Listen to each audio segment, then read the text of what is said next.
Hi guys, welcome back. I really missed these moments to record another video.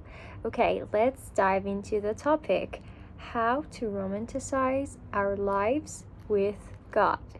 See, as a human, all of us, we need love. We need attention. We need to know that someone loves us. Because if we think that nobody likes us, it will depend to lots of bad feelings like depression. Yeah, one of the results and outcomes will be depression. But I'm having some steps for you, so how we can really feel love day by day.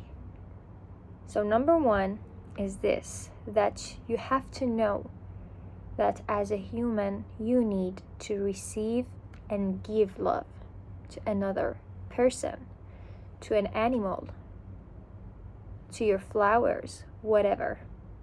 You have to give love so that you will feel worthy, you will feel good about yourself. And also you have to receive love in order to feeling worthy of yourself. That you are okay, you are enough, you are good. You are the best creature that God have created. So that was the number one. And what is number two? Number two is this. For some people, it might be a little bit delusional, but that's truth. And you have to find your own truth. And you have to prove this fact to yourself. Maybe I say this, but you cannot accept it. Because for me, I was like this too. Like, the truth and the fact that I'm going to say is this: God is enough.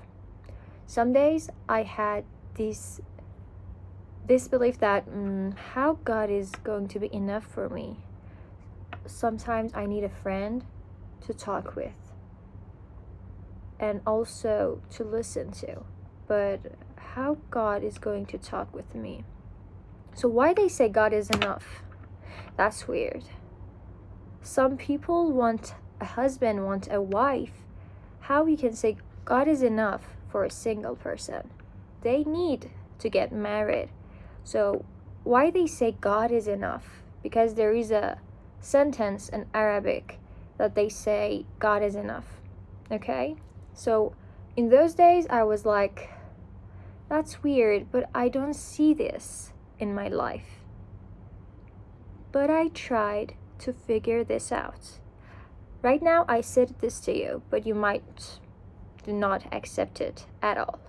That's your assignment, to go for it and see why they say God is enough. Even God in Quran said that He is enough for us. So why? I want to see God through my life. Why He's enough? Okay, I'm going to say a story of mine. I was in love with one of my friends, and she was an adorable person. I really felt connected to her. Okay, but after some months, that friendship just didn't go well, and she actually ended up that friendship. And in that time I was so sad, because she was the one who I was going to and talk to her. She was a good listener. She gave me lots of good advices in that time, and I felt secure with her, okay? But because of a reason, that friendship didn't go well, and it stopped at some point. And after months, God sent me another girl that she was so much better than the last one, that I felt this girl has been sent by God, and she's the person who I really, really feel good with. I was thinking that friend was good, but the future friend that God prepared for me was so much better. And what I mean by saying this story, I'm saying this, that each human has God's soul in, okay? Right now, God is living in me.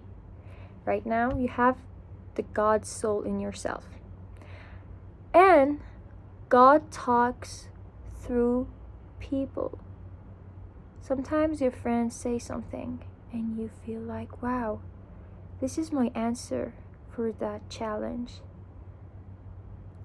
Actually, God gave that intuition to her in order to say that thing to you.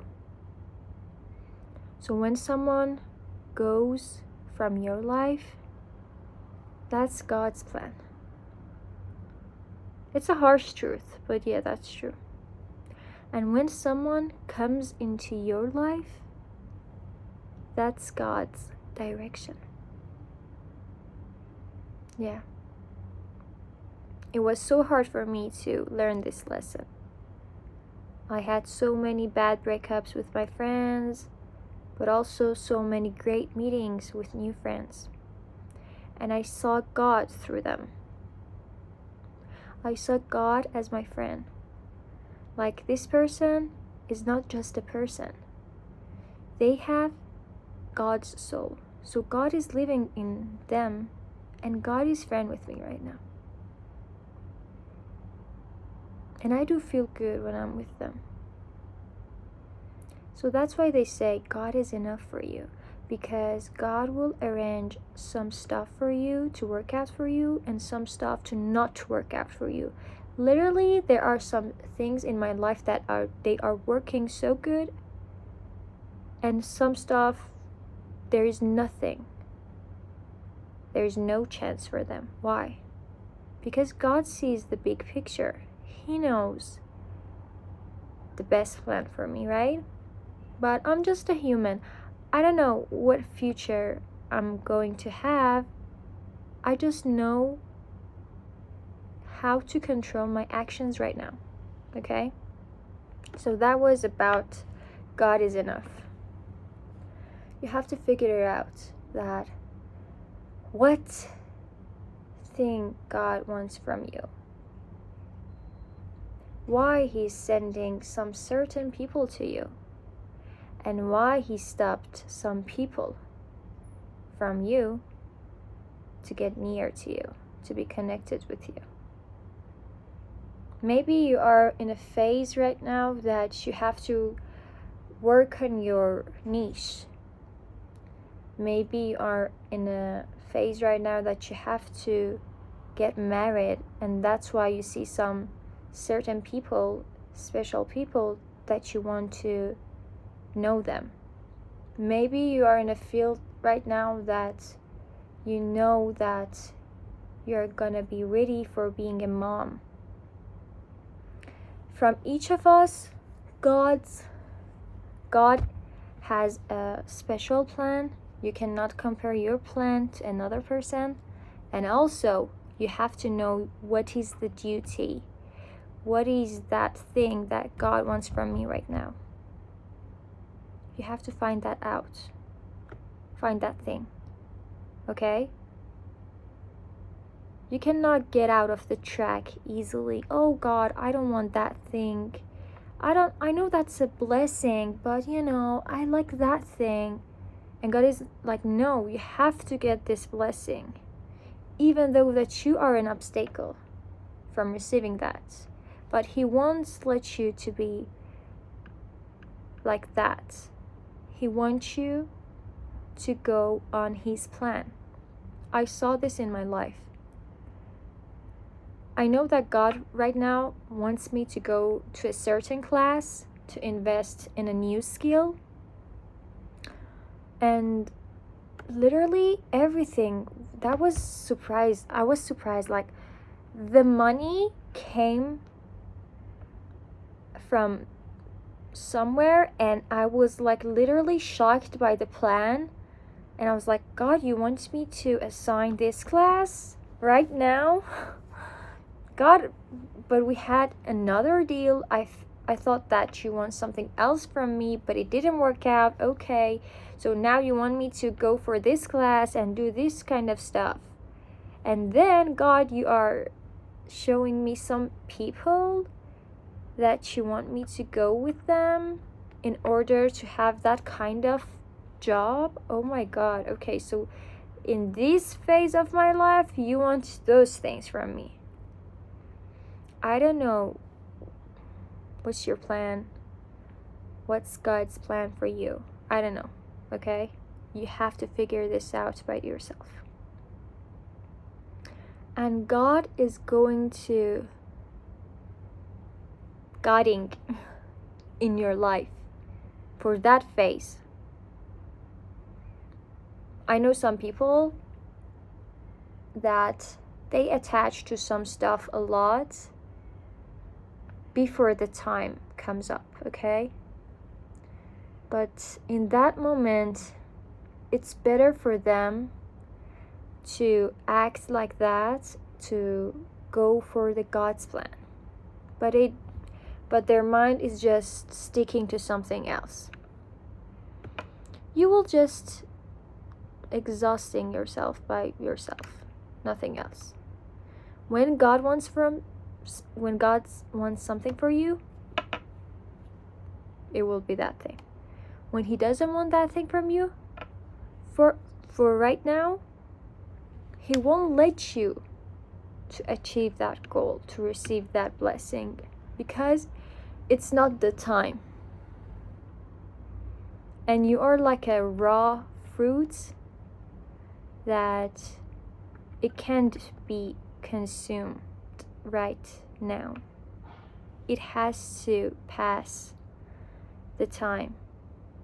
Oh my God, I feel like my English is just mixing up. I don't know. I feel like I'm a little bit tired, maybe, because the outside was so hot and I was like, oh, give me drink. Oh, I need to eat watermelon. I don't know. Maybe that's the reason. Okay, that was the number 2. And let's dive into this step, how to romanticize our life with God.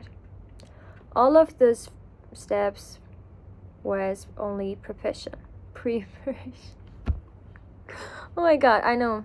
I feel like a little bit of tired, maybe.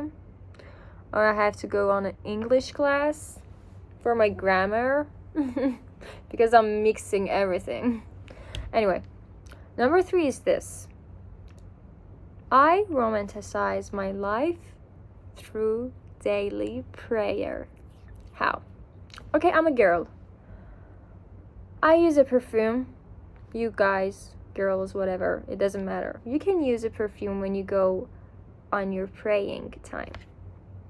Also, girls and women, like you see some people that when they want to go out, they do some makeup. For girls, I'm saying this. I'm going to give you a suggestion that when you want to go on your prayer time, do a makeup. That's better than when you want to go out, do a makeup, put a lipstick, make an eyeliner, whatever you do as a makeup, do it when you are going on your prayer. You are at home, use a perfume, and you see that praying time is like a date with your husband, with your wife, and it's like a romantic relationship with God. Basically, God created those relationships, so we can feel that thing with God too, because He's the creator. He gives us the pleasant moments.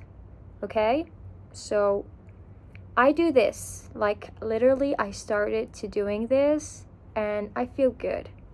Like in last couple of videos, I said that write a romantic letter to God, journal, do this with God, journal for him, write a letter for him, because basically Quran is a letter from God. Okay, so why you don't write a letter to him? Okay, so do this. You're gonna be shocked. Also, I have another suggestion that you can create a channel and write messages every day. When you feel sad, when you feel great, go and write messages into that channel. Because some people, they have boyfriend, girlfriend, and they text them every day. So why you don't text God every day? Why not? Also, if you were in a haram relationship, bad relationship, toxic relationship with someone, you can replace this. Because in order to break a bad habit, you need to replace it with good habits. And what is better than chatting with God? Make a group channel. Make a channel.